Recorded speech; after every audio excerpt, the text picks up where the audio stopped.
Warm welcome to you from Geneva, Switzerland. This is the first plenary of 3 main plenary sessions at Teach to Reach 6. And our topic today is how we build confidence in COVID-19 vaccines. It is not about bemoaning the lack of confidence in vaccines. It is not about talking how terrible it is that there is vaccine hesitancy or how convincing disinformation and misinformation have been in the face of COVID-19 vaccines. We're very proud to be doing this session in partnership with UNICEF, and we'll be introducing our guide on the side for today's session a little bit later after we have heard at least 3 stories that are shared. So we are interested in something very simple, and we're interested in what is it in your practice that you are doing that is actually helping you in the field in your daily work to build confidence in COVID-19 vaccination. So we'd like you to share your experience and also consider this question: do you think others could do the same as you? And then we have a more, let's say, a more comprehensive set of questions that we'd like you to think about. Is really think about a time when you helped someone, a colleague or a group. Could be a colleague, could be a caregiver, who knows? You'll tell us. And you help build their confidence in COVID-19 vaccination. So I want you to describe the situation, explain what you did, talk about the outcome. How did it turn out? Reflect on why you think it worked.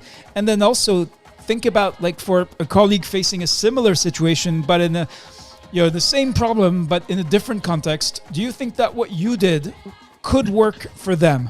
So that's what we're going to focus on in this session. But if you are interested in networking how you and your colleagues are overcoming challenges that in ways that actually improve healthcare, you can go to networking right now. And if you're interested in learning about responsive feedback, we have 3 parallel sessions, so you will have to make a decision, a choice about which one you are most interested in. So let's kick off. Again, we want you to share what strategies are actually helping you. I'm going to turn to my guide on the side, Charlotte Mbou, and let's say mistress of ceremonies, to lead us to the first speaker to hear, who will share their story of overcoming COVID-19 vaccine hesitancy, strengthening vaccine confidence. Charlotte? Thank you, Reda, and with much pleasure, our first speaker is already unmuted. I'm inviting Prof. Becky Tagbo to share her experience with us. Yeah, thank you, Charlotte. Thank you, Reda, and the fellow scholars. I have a lot of success stories to share in terms of building confidence, especially in COVID-19 vaccination. I'm going to share maybe 1 or 2. I'll try to make it brief because I have so many. I had introduced myself earlier in the previous sessions. By God's grace, I have a lot of social capital that makes people have confidence in me. And so I leverage on that a lot. I'm the chair of the WHO Advisory Committee on Vaccine Safety.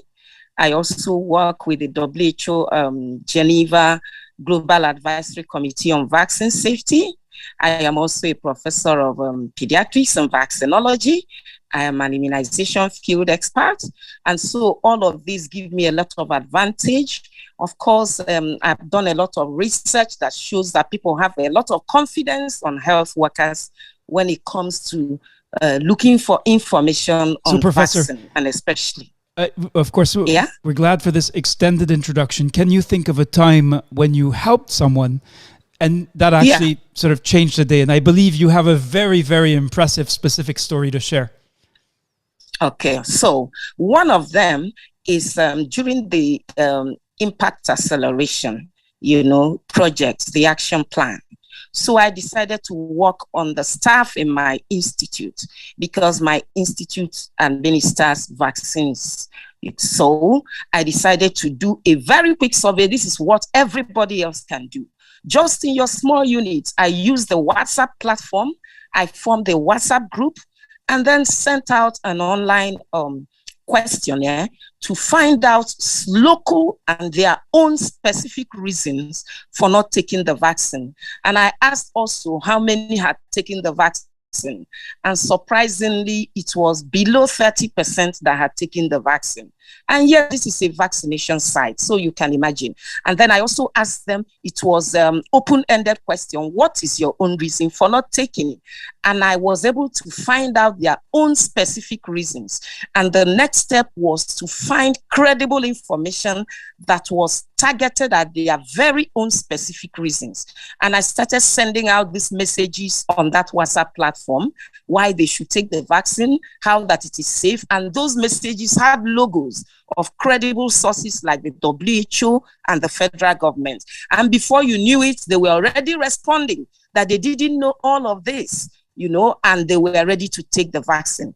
And within 2-3 weeks, already they had changed their mind and they are going to take the vaccine. The other one was in my religious organization. I had to talk to them, and I also told them that I had taken the vaccine, my family had taken the vaccine, and the moment they learned about that, they even did not just take the vaccine, they went on the social media to display their card that they were proud to have taken the vaccine. And these were people that were opposing the vaccine initially. So everyone can implement this in their place of work. Thank you, and over. Remarkable story. Thank you, Professor Becky Tagbo. Again, keep in mind as you speak that there are many of you who wish to share your story in the room. Charlotte, who shall we hear from next? And please do raise your hand if you are going to share, if you have a story to share. Reda, I'm inviting Hilary Okello.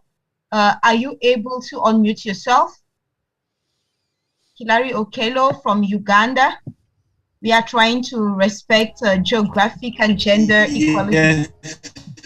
Thank you very much, everybody. All right. Unfortunately, Hilary Okello, your connectivity is not holding up today. Yeah. Thank you very much, everybody. Yeah. All right. Sorry, Hilary. We have a mechanism planned for this, which we haven't shared yet. But it's obvious that your connectivity is not holding up. This is unfortunate. But we will go now to the next speaker, Charlotte. Is it? So we'll listen to Bile Nestor Binka, and then hoping that connectivity is on your side. And after him, we are going to listen to Lulu Bravo. All right. Bile Nestor, the floor is yours. Tell us of a time when you helped someone, an individual or a group, to build their confidence in COVID-19 vaccination. Please get to the point, focus on the specifics of a story so we understand it and that others get to speak as well. Yeah, thank you very much, Reda. Thank you very much, Charlotte, and good afternoon to everyone. I'm Dr. Bile Nestor Binkar. I'm the District Medical Officer working in the Northwest region of Cameroon in Kumbu East Health District. Talking about building confidence, COVID-19 vaccination. Actually, I had a situation in my health district when we started the vaccination campaign or vaccination against COVID-19. So when the vaccine was brought, there was a lot of hesitancy, especially with the health staff. So it was really a difficult situation for me because my personnel did not even accept the vaccine, and it was a challenge. So I took upon it, I decided to act. So I was the first person who really took the vaccine in my district, and I tried to find out what was the problem, because the main problem I discovered was coming from the health personnel and also from the community. So I discovered there was really lack of knowledge, and there was a lot of intoxication from social media, misinformation. People tend to believe in messages that were not actually true.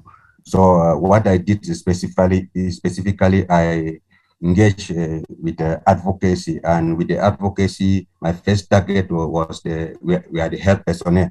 So I targeted the health personnel.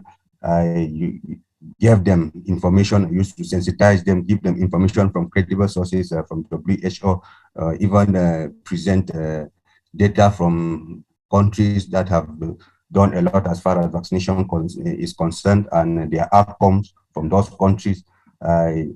With much knowledge, they decided they understood everything about the vaccine, and many of them started taking the vaccine. So I also engaged with advocacy with the religious and traditional authorities, and this helped a lot to influence the rate of acceptance of vaccine, of COVID-19 vaccine in my community. Then when my health personnel were already convinced, all of us engaged with community sensitization, and this really helped to boost the level of acceptance. And to tell you now, we are really doing a lot. We are one of the best performing districts in the northwest region of Cameroon as far as COVID-19 vaccination campaign vaccination is concerned. So we think that I want to think that advocacy is very important. Many people refuse this vaccine because of lack of knowledge, and when we give them the right knowledge, they tend to accept the vaccine and they become ambassadors of this vaccination. So we have had a lot of success stories, and we continue to record more successes. Thank you very much. Thank you very much indeed. All right, we are going to hear one more speaker, and then we will turn to our guides on the side. So very pleased to share that UNICEF is our partner for this Teach to Reach. And right after, within a few days after Teach to Reach on the 2nd and 23rd of June, there will be a international global event on COVID-19 vaccine demand. UNICEF and other global partners, including the Geneva Learning Foundation, will be there. This will be a high-level panel featuring ministers and heads of global and regional agencies. We'll be hearing from Deepa Pokarel, our guide on the side, who is a very senior, very experienced with vaccination demand issues, who's listening. Who's listened to Becky, who's listened to Nestor. And they'll be listening after hearing one more speaker. We'll turn to her as our guide on the side and ask her to share her reflections. Now, some practical information about this upcoming global event is that all Teach to Reach participants who share their story about COVID-19 vaccine demand will receive an invitation to join this summit, this global event on the 22nd and 23rd of June.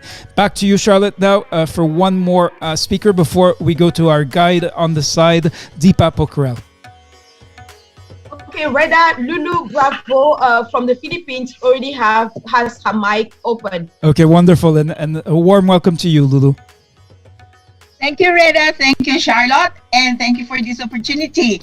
You know, I listened very well to your podcast, and years before, or actually when the COVID struck, we came up with a podcast. And we were talking to people. Oh, by the way, I joined your March 7 from that time on. I learned a lot of things that told me that just lecturing or just getting people to be informed about data is not really enough. What we have is what you have been doing is sharing their stories. So what we did is I would look at their Facebook entries and pick those people who have made beautiful comments or made their situation analysis on Facebook, right? Because I didn't realize that can be done. Right. Now I listened to what you have been doing, and we can see how people became more engaged, became more active to do more things to improve vaccination when you listen to them, when they tell their stories. And I have one mother, and it was on Mother's Day last May, when she told us that she is hesitant because she's elderly, she's 80 years old, and she's afraid that, the vaccine, COVID vaccine might not be good for her. But then after telling her, as Dr. Tabu there mentioned a while ago, when you ask them that, I'm 72 and I have a 90-year-old friend who did get the vaccine. And so she said, okay, I'll probably try that. And true enough, these mothers and elderlies whom we are talking to every so often are able and willing. And during this time, we are able to open up their conversation because we send them the Zoom link, just like what you're doing now. And this is what helped us. And what I really want to do is to set up something like your kind of activity in an Asian time. Because much as I would like people to be able to reach out and talk and engage this time is really terrible for the Asian. So Lulu Bravo, it sounds to me like you're interested. You want to start the country team, the Philippines team for the movement, the IA 2030 movement, which does not currently exist. So I think if that's this is exciting. You are. I know you're already a national leader in immunization in the Philippines. Would love to discuss this further after we go as we connect. And yes, there are new opportunities, new ways to connect that enable new ways to learn, new ways to lead change. And that is, I think, what we are both interested in, Lulu and many members of the movement. And now I'm pleased to introduce you to, actually, she's going to introduce herself, Deepa Pokharel from UNICEF, who is our partner for this plenary and for Teach to Reach, in fact. And Deepa, please do introduce yourself. And then you heard 3 stories from Becky Tagbo, from Bile Nestor and Binkar and Lulu Bravo. We'd love to hear your reflections, your thoughts in response to their stories. But first of all, a warm welcome to you. Thank you, Reda. Really, it's so privileged to be among colleagues who are doing such wonderful work. And all 3 colleagues, what really struck me is the efforts that they put into really understand their communities and come up with really simple measures on what is going to work in that particular context, because vaccine hesitancy can be very context specific, it's very personal, and it may have a myriad of reasons. It's very easy to put it in a very loose bucket to say that when nothing is working, it's vaccine hesitancy. But sometimes the vaccine hesitancy are very real. So it could be an access issue, it could be not being able to register, it could be that the social norm and anything. But what I really liked about the 3 colleagues who shared the stories was it was very simple yet very innovative. And we all know that I just picked up the last speaker's comment on listening being so important. And that's exactly what we are seeing from the different countries across the world, that when you listen to what people's concerns are, what is their fears, and what can we do to really provide accurate information. And that was exactly what was done in the WhatsApp group. So first listening through a very simple survey, then giving them accurate information was really, really very interesting to me. And also about what the health worker himself has been a role model by walking the talk is a very powerful tool for creating a social norm, but also influencing others. And the third, it was really very personal how you are motivating starting from the home, listening to your mother. And that is going to be a very personal thing for you. And I think these personal stories, which the TGLF provides, us to share, listen first to colleagues, and stories are a great way of actually putting a motivational element to what we are trying to do. So thank you very, very much, Reda, for the opportunity. And thank you, colleagues, for sharing the stories with us. We hope to see you on the global event on the 22nd and 23rd, where a lot of these lessons learned from different parts of the countries are going to be shared by many people across the world from different partners. So thank you so much. Thank you very much indeed, Deepa. And back to you, Charlotte, for our next speaker. Thanks, Reda. I'm inviting Obina Chukwudebe, whose mic is already unmuted. Over to you, Obina. Yeah, thank you so much, Charlotte and Reda, for inviting me. I'm very excited about this. However, I think one of the major informations that informed our strategy. Please, can you start by introducing yourself? Oh, thank you very much. I forgot. My name is Obina Chukwudebe, and I'm currently the immunization policy manager with Sanofi, one of the vaccine manufacturers. One of the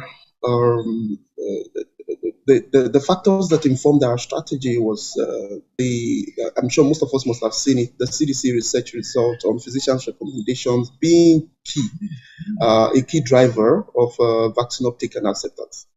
And I'm sure if just to reiterate, it showed that with a positive patient attitude and a physician's positive recommendation, 87% of patients get vaccinated, while with a positive patient attitude and the physicians not recommending, 8% will tend to get vaccinated, which is very low. And we discovered this, and then it informed our strategy to address the concerns of healthcare professionals like nurses, pharmacists, doctors, on vaccine uptake and to address questions like, do we really need this vaccine? Is the disease really debilitating as it sounds? Can vaccine administration lead to death or other defects? Why do some people still come down with the illness even after being vaccinated? How safe is the vaccine? So this further trickle down to we coming up with several medium to close this gap, which number one was involving credible experts to share their opinion. Just like Professor Tagbo said, she's one of our very key respected experts. And then in organizing nurses training on vaccination, doing a refresher for pharmacists and doctors on vaccination, supporting expert-led presentations at high-level scientific conferences, distribution of IEC materials to raise awareness on, patient education, and then working with the MOH to increase awareness through World Disease Days and the likes. So where we reminded ourselves in these forums of the overall value that vaccine have brought, before even pre-COVID-19 era into the world of humanity. So I think after this whole project, which we are still involved in, it has really helped in upscaling vaccine uptake in our country, specifically in Nigeria as a whole, and we are still growing. And thank you once again for the opportunity. Over to you. Thank you, Obina Chukudebe. Charlotte, we go to our mistress of ceremonies. I'm inviting Alta Samaila outside. I may at times the names kind of like it don't enable me to determine, in terms of our fairness as far as geography is concerned. But Alta, I don't know if you're able to unmute yourself. After Alta, we can turn to Gift Akosua. Alta is not unmuting Reda, so I'm inviting Gifty Akosua. Are you able to unmute yourself? And yes, hello. She is. Hello. Welcome, Gifty. So don't forget to introduce yourself. And we really want to get specific. It's not sharing vague generalities about vaccine hesitancy. It's really a specific time, a situation when you did something that helped move an individual or a group build their confidence in COVID-19 vaccination. Over to you, Gifty. All right. Thank you. Good afternoon, good evening to everyone. It's a great privilege to be part or to be called this afternoon to present. I'm Gifty Akosua. I'm public health nurse from Ghana, and I formerly worked with a health center, Noguchi, but recently has moved to the District Health Directorate. But still, I do work in the community. When I joined the immunization agenda 2030 in March, I would say I've learned a lot because my challenge was with people with speech and hearing impaired. We are saying we don't want to leave anyone behind, but when we look around, we realize that people of such are left behind because most of the time they are left in the rural areas or left by themselves. So in my districts, I am the only nurse who does the interpretation or who can interpret using the sign language. So looking at that or knowing that they are being left behind and they don't know what COVID-19 vaccination or immunization was all about, I took it upon myself to join, or I was introduced by somebody, actually, one of my bosses. So I learned a lot from the experience that was shared by other people, only to even realize that people from Ghana even have a team already. I was so happy. So I joined an NGO, and that was when we had our first meeting with the people with speech and hearing impaired. I got the opportunity to speak with some of the bosses from the NASLIC, that is a National Association of Sign Language Interpreters. And to my surprise, we realized that most of these people with speech and hearing impaired were not having phones. And those who were having their phones were getting information, or let me say, some rumors all about the COVID-19 vaccination, whereby they were scared. If one question was like, if they cannot hear or they cannot speak, if they should take the COVID-19 vaccination again, what is going to happen to them? Are they going to die? How safe is the vaccine for themselves and their children? And I have to explain all this to them with demonstrations, because you know that most of them to have not been to school. So you have to use the natural gestures for them. and also continue with those who have been to school. I mean, you continue with the normal interpretation for them. And it was not easy.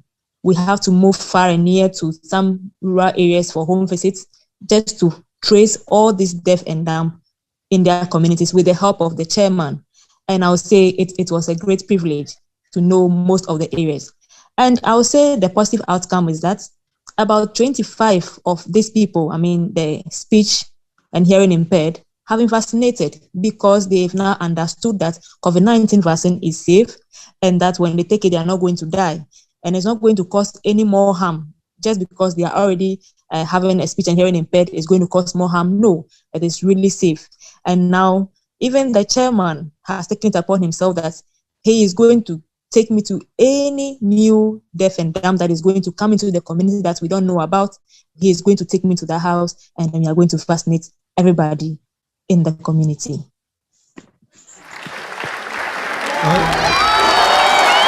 Gifty, thank you for sharing this story. We'll be turning to our guide on the side, Deepa Pokral from UNICEF, to share her feedback, her insights on the challenges of reaching vulnerable people with COVID-19 vaccines, including the community you described. Back to our mistress of ceremonies, and never fear if you do not get, this is a very short session because we know how pressed for time you are. We know many of you have to go back to your daily duties right after this session, but every story that has been shared in writing will be shared out to the full list of more than 12,000 participants of Teach to Reach, so you will be heard even if you do not get to speak today. Charlotte, who shall we hear from next?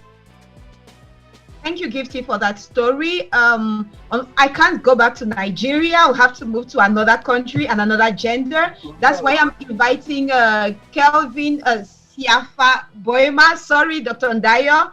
Kelvin Siafa Boima. Are you able to unmute yourself? Your hand was raised. Yeah, hello. Yes, Kelvin, we hear you. Please start by introducing yourself. Yes. We can hear you.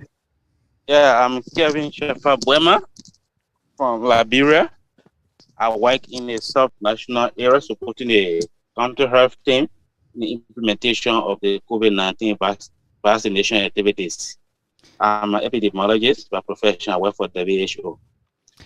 So at the extension of the introduction of the COVID vaccine in the country last year, April, a lot of hesitancy, a lot of refusal. So we introduced it in Maryland, where I'm working, providing support to the country health team. It was a challenge. So we decided to do a visit to the community and find out what are the issues, what are they afraid of. In fact, COVID affected the entire world. So we went to one of the towns, had a focal group discussion with them. Their own fear was a vaccine was brought to kill them. And why are the children not taking the vaccine? So to answer the question, we'll put it right back to them. If you think they want to kill you, are we going to be going through vaccine? Why don't you go bring a truck of rice and pull it far away and ask that the first person to get to the truck, you get 20 bags.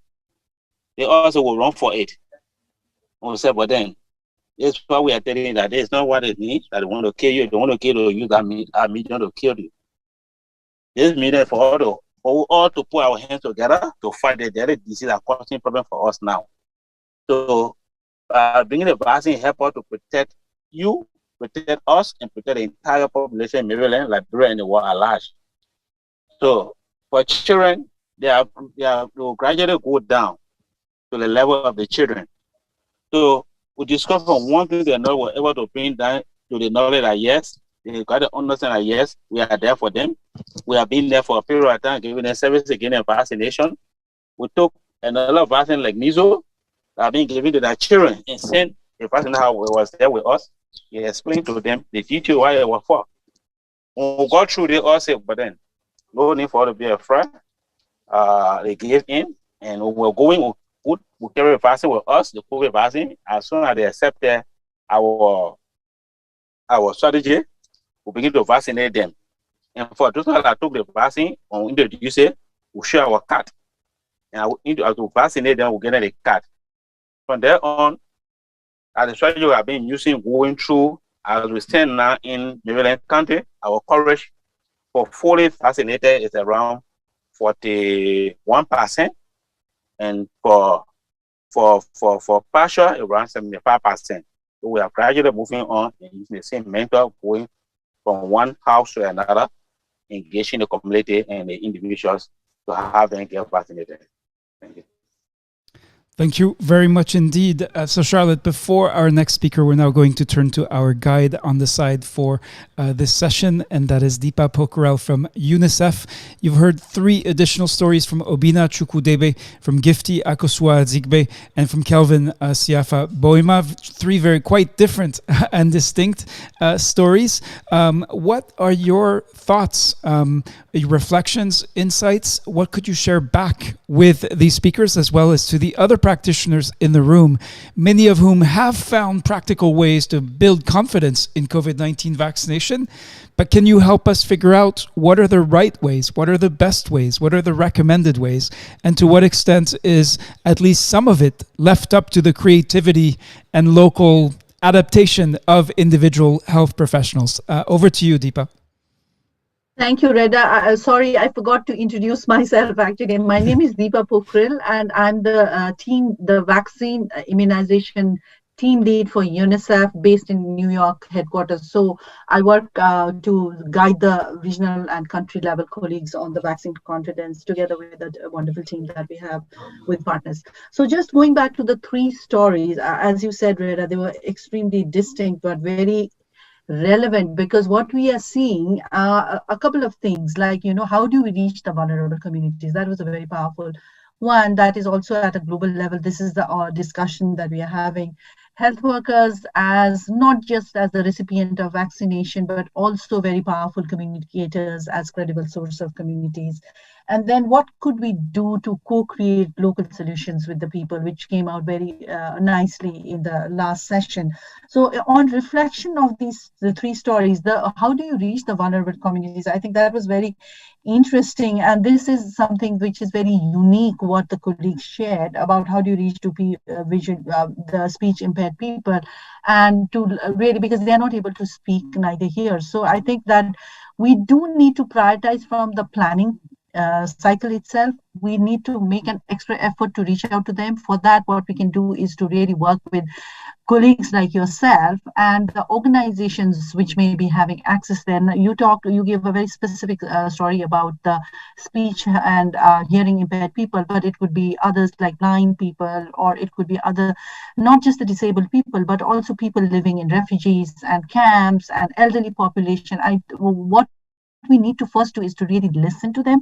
What exactly are the specific concerns? Is it a mobility issue, or is it that they are guided by misinformation, or is it that they are not feeling comfortable? Because it came out through all the 3 areas that they had a fear in getting vaccinated. After listening to them, then just co-creating with them, listening to them and providing them accurate information, but also giving the information through credible source of information, which came out in the first story. Health workers are the credible source of information, walking the talk, which was also in the first 3 questions which came. But I also actually was very intrigued to listen to the success of the last speaker, in which one area seems to have 75% coverage, with another one having 41%. What may be possible perhaps is to consider whether you want to see what has worked in that 75%, and what was the triggers that really made people understand what has worked. I think at the end of the day, the message is clear. Listen first, and then come up with the technically accurate messages, and then do the interventions with the communities and measure success. That's going to be quite a simple way of putting it together. But I just wanted to say one thing.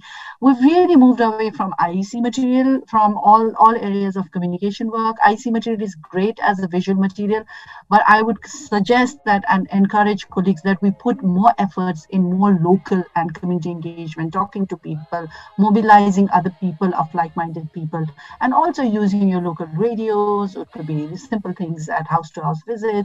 So I think I just wanted to bring in that. Yeah, Reda, over to you. Thank you very much indeed. Deepak Pokharel from UNICEF, who is part of the team leading the global event on COVID-19 vaccine demand that will be taking place on 22nd, 23rd of June. She is today our guide on the side, will no doubt be presenting at this global event.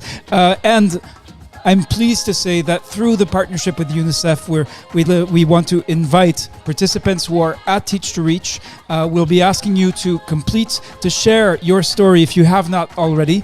If you have shared your story, if you're one of our invited speakers, you'll automatically receive an invitation to this global event. If not, you'll get a chance to share your story after the event, after Teach to Reach today, with a very short deadline because the event is happening on the 22nd and 23rd of June. I highly recommend you pay attention to the incoming emails. We know we've sent you many of them, but take the time to read this one so that if you're interested in this issue and want to access the best available global knowledge as well as contribute your experience and expertise. Having said that, back to our mistress of ceremonies for the next story we're going to hear.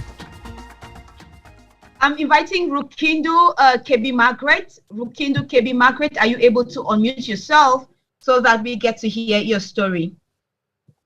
Oh, thank you so much. Can you hear me? Yes, Rukindo, over to you. Oh, thank you so much, Charlotte and Reda, and all colleagues in the house. I'm called Margaret Rukindo, and I'm a nurse from Fort Portal, Uganda.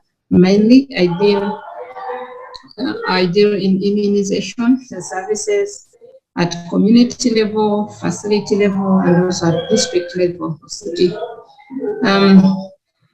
Mainly, the biggest situation we faced as a city was the low uptake of vaccination, COVID vaccination by the healthcare workers.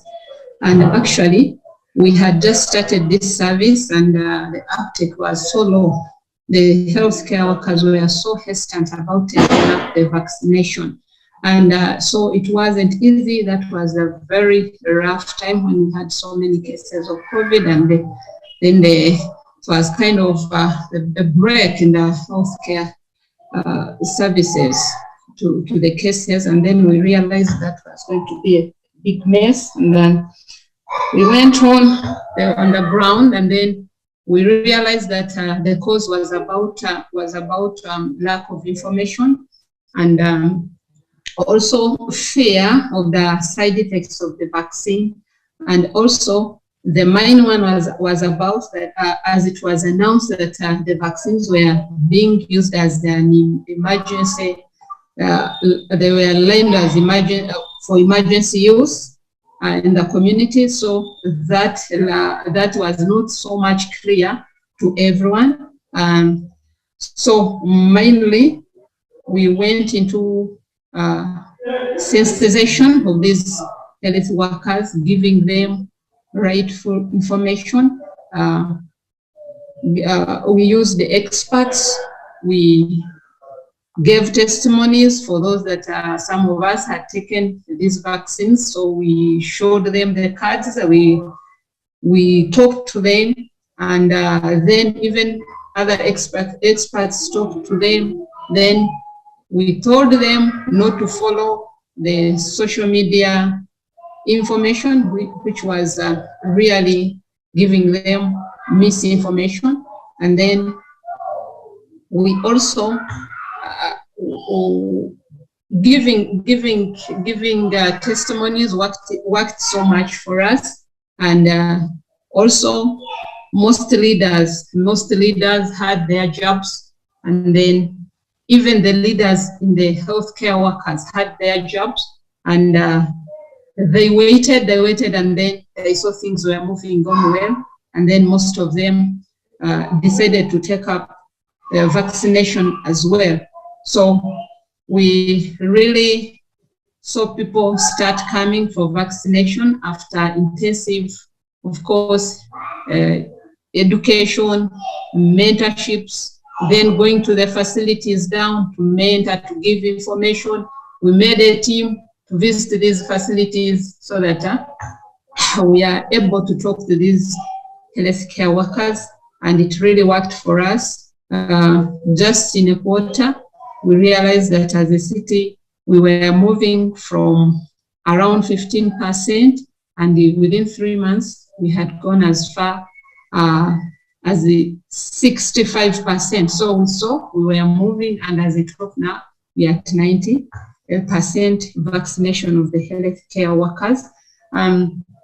What I would recommend is that it needs teamwork.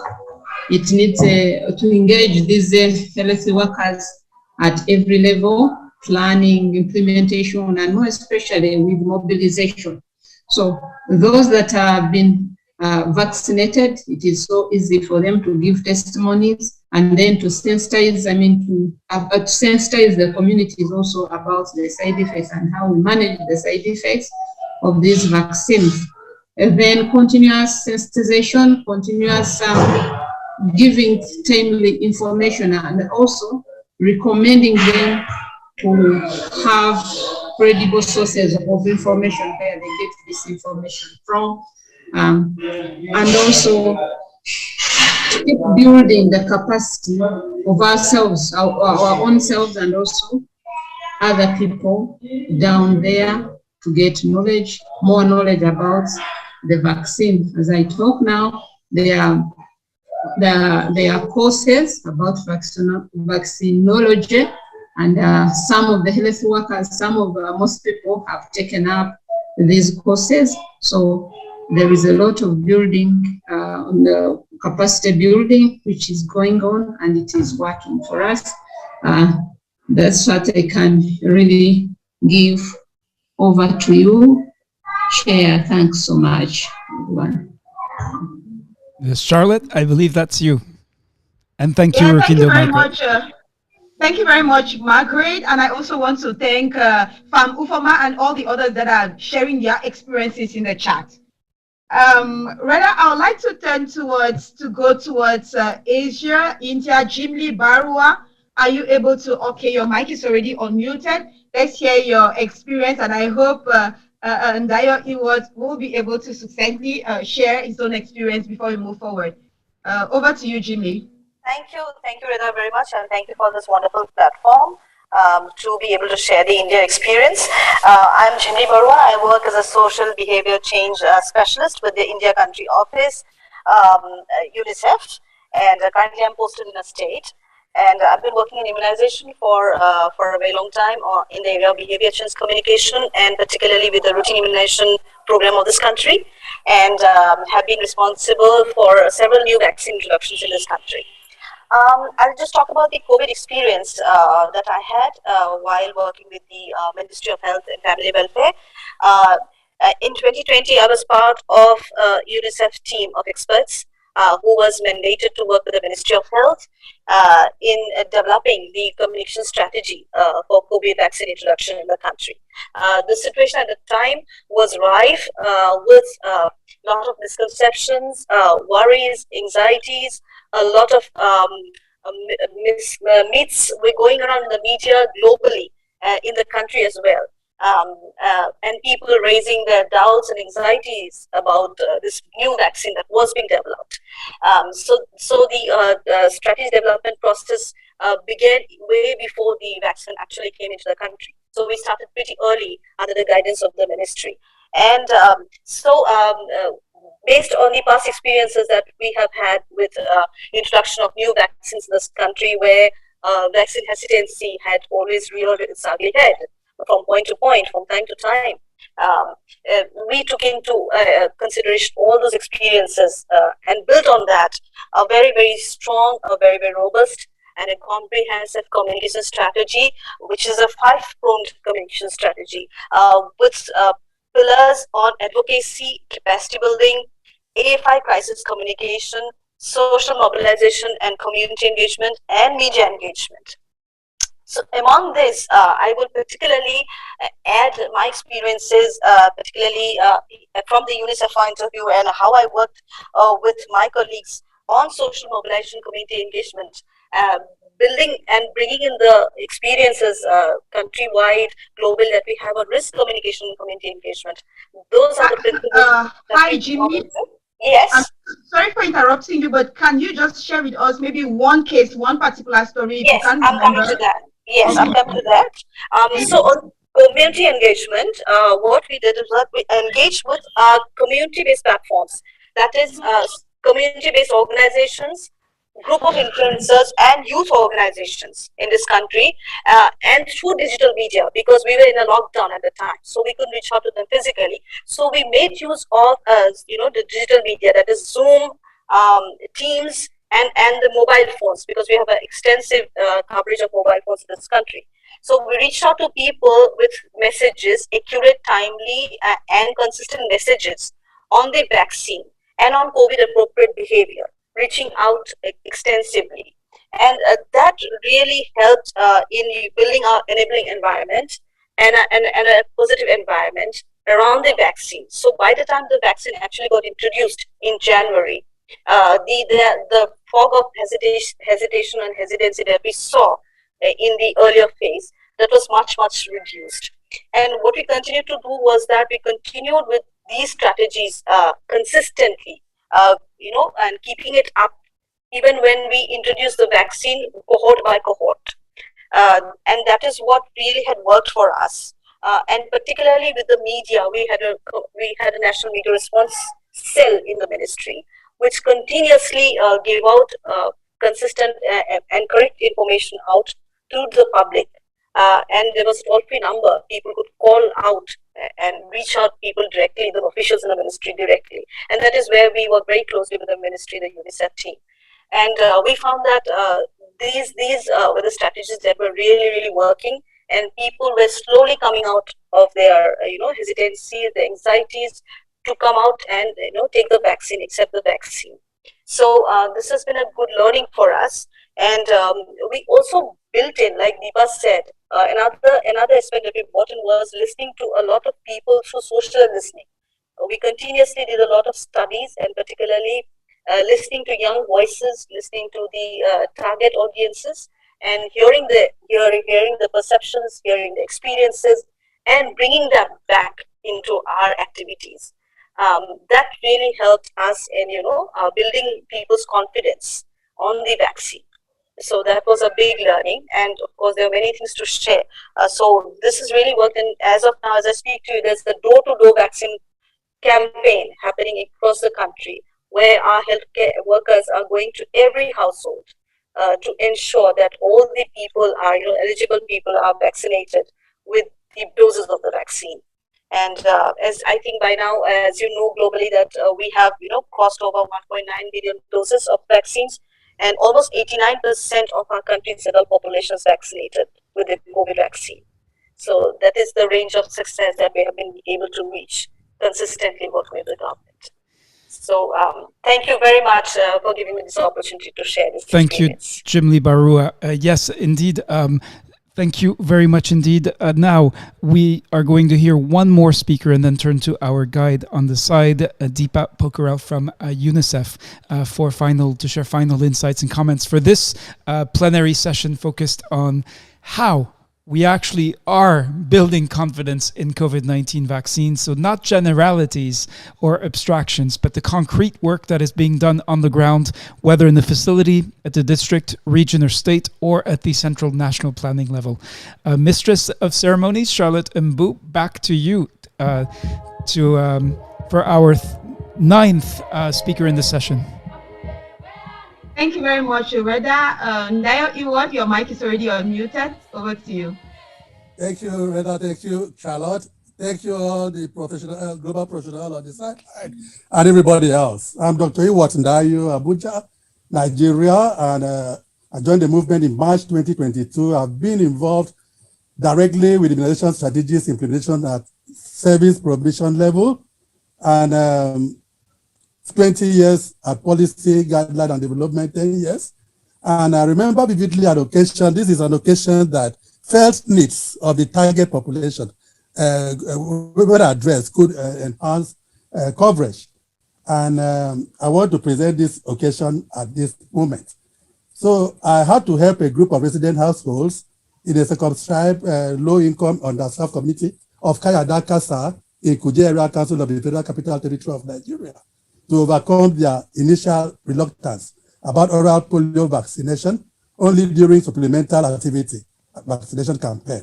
This was before the COVID-19 pandemic, when we had a national immunization days plus in February 2020 as part of the strategies to eradicate the wild polio virus.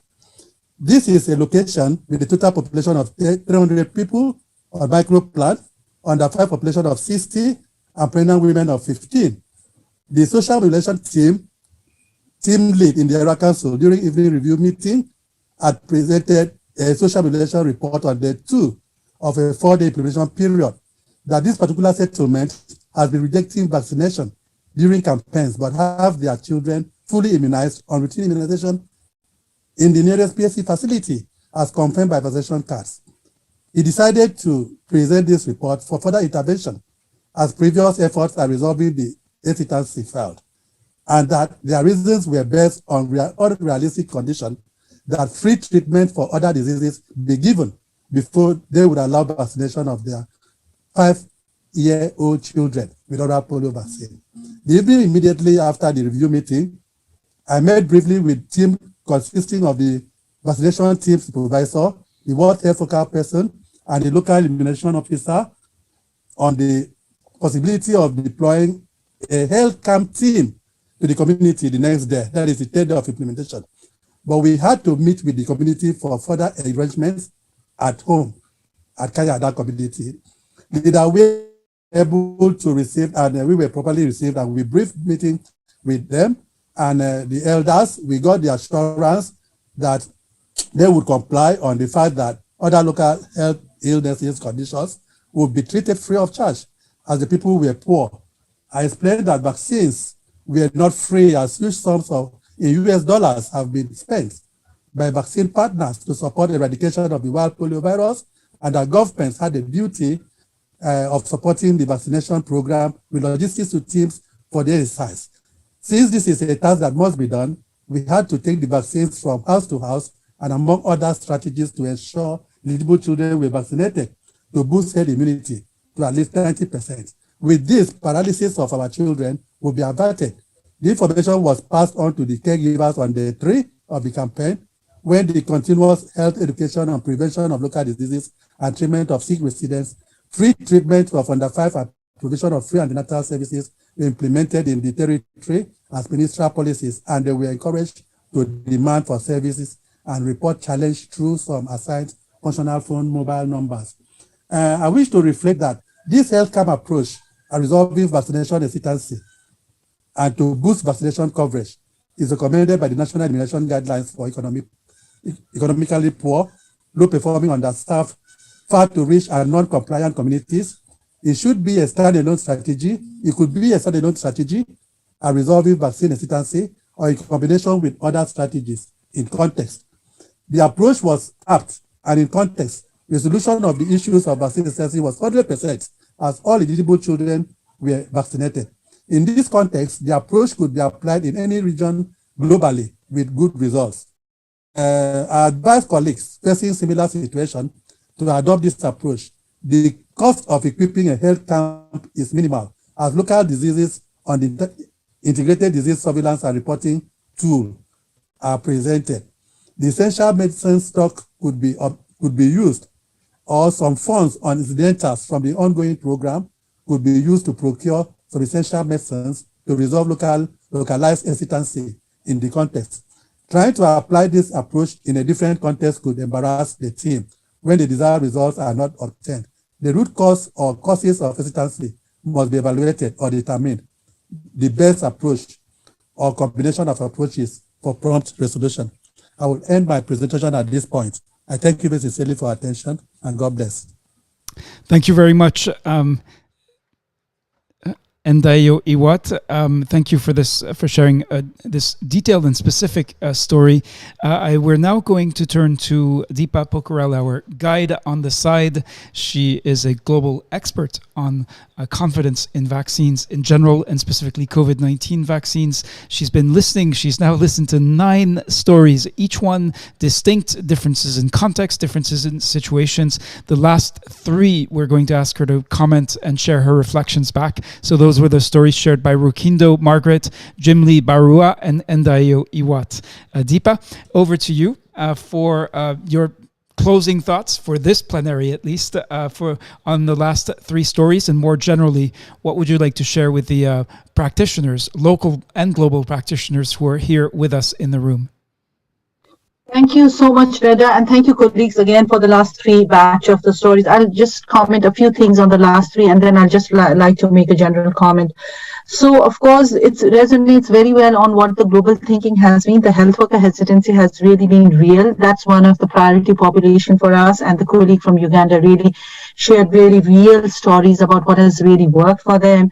As I said in the beginning, also health workers and hesitancy has to be taken really seriously, because they are not just communicators, they are also recipient of vaccines. So if they are hesitant, then it's going to be very difficult for others to communicate. So really hats off to you guys for really making sure that the health workers have the right information, and the social norm of whether somebody else is going to do it, I'll wait and see whether, certain other people are going to do it. Very much classically a behavior change communication thing that we see. So I think you've just done some excellent work, and it's very heartening to see from your approaches that it's gone from 15% to 65%. One of the approaches that has really worked across the countries is also testimonials from credible sources. So I think that it's really great to hear that. And from the UNICEF colleagues, presentation, what really came out very strongly is the partnership that we partners and government need to work together to make sure that things are really working for the communities with the different sets of communication strategy, including community engagement. One thing which is not often thought about is the adverse events following immunization, which means that are we ready to deal with any crisis in case something happens? Because if there is a negative influence from any of the rumors or misinformation, it has a ripple effect. So really glad to hear that. And then in the last one, what I really liked is that, the integrated approach is very, very important. This is exactly what we are seeing from other countries, hearing, listening to people, that it's very important that we look at what are the needs of the communities. What can we learn from the past polio campaigns? So I think I was really struck by how you said that the integrated service delivery mechanism was the way we helped you. And I think that in the closing thing, what I would like to say is that the priorities right now, what we are seeing post-Omicron is people have really reduced the risk perception. So we need to bring it up, that it's also about protecting others, not just themselves. That's one thing, but focusing on the priority population like health workers, elderly population, marginalized, people who are not able to access, like the people with disability. These are people who we need to consider when we are developing our strategies right from the beginning. Second thing is making sure that the communities are part of it, not just as beneficiaries, but in planning and co-creating, co-designing. Third thing is the misinformation has really made our lives very difficult because there's lots on social media. I think that and then let's see what has worked in one country, whether we can replicate in others, and to see whether, because every community can be very different. So with that, I would really like to think that, prioritization of the population, and also investing in resources as well as strategies for these populations are going to be very important. And let's tell our stories, just like you guys have been doing. That's going to be a really powerful testimonial for others to see it has worked here, maybe you can do it also. And you guys are doing such a wonderful job as our community. So thank you so much, Reda. Thank you very much indeed, Deepa Pokharel. And all Teach Reach participants who share story on COVID-19 vaccine demand are going to receive the invitation to join the global event organized by UNICEF and partners, including the Geneva Learning Foundation, that will take place on the